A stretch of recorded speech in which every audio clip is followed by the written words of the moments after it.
இப்போ காரச்சல் செய்ய போகிறேன். அதுக்கு நான் 2 கப்பு, அதாவது 400 கிராம் இருக்கும் புழுங்கல் அரிசி ஊற வச்சு ஒரு 2 மணி நேரம் ஊற வச்சு எடுத்திருக்கேன். அதை இப்போ நம்ம கிரைண்டரில் போட்டு நல்லா வெண்ணையாட்டு அரைச்சிக்கணும். இது இட்லி அரிசி தான், அதாவது செங்கல்பட்டு அரிசின்னு சொல்லுவாங்க.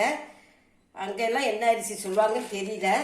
20 வரமிளகா அதை ஒரு அரை மணிக்கூறாட்டு தண்ணீரில் ஊற வச்சுருக்கேன். அதையும் நம்ம சேர்த்து போட்டு அரைச்சிடலாம்.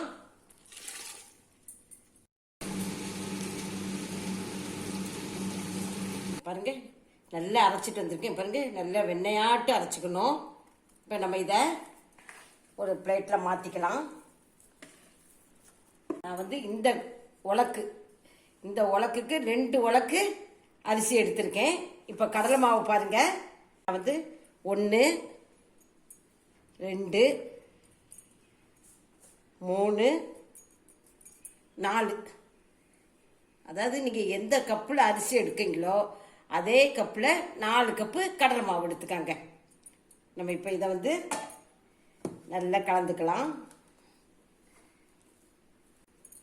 காயப்பொடி, தேவையான அளவு உப்பு,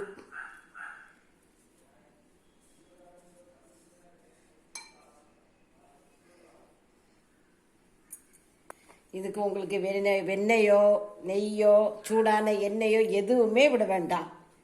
நீங்கள் அப்படியே சுட்டிங்கன்னா நல்ல பொறுன்னு இருக்கும். பார்த்துருங்க, பல்லு இல்லாதவங்க கூட சாப்பிடலாம். இப்போ நான் கிரைண்டர் கழுவின தண்ணி, நம்ம தண்ணி விட்டு கொஞ்சம் கொஞ்சமாக நல்லா கலந்து விட்டுக்கலாம். பாருங்க, இந்த பது நம்ம மாவு பேசி வச்சுக்கலாம். இப்போ எண்ணெய் காய வச்சு சுட்டு எடுத்துடலாம். 3 கண்ணுள்ளாச்சை எடுத்திருக்கேன்.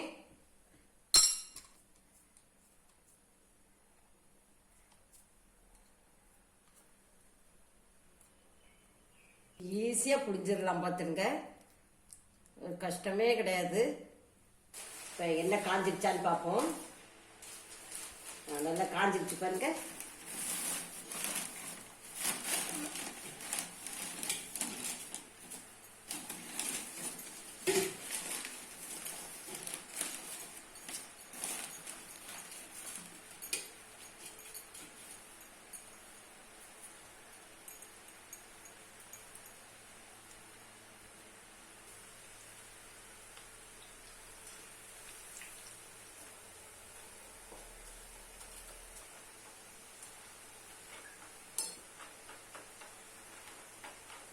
இப்போ சலசலப்பில் நின்றுடுச்சு, நம்ம எடுத்துடலாம்.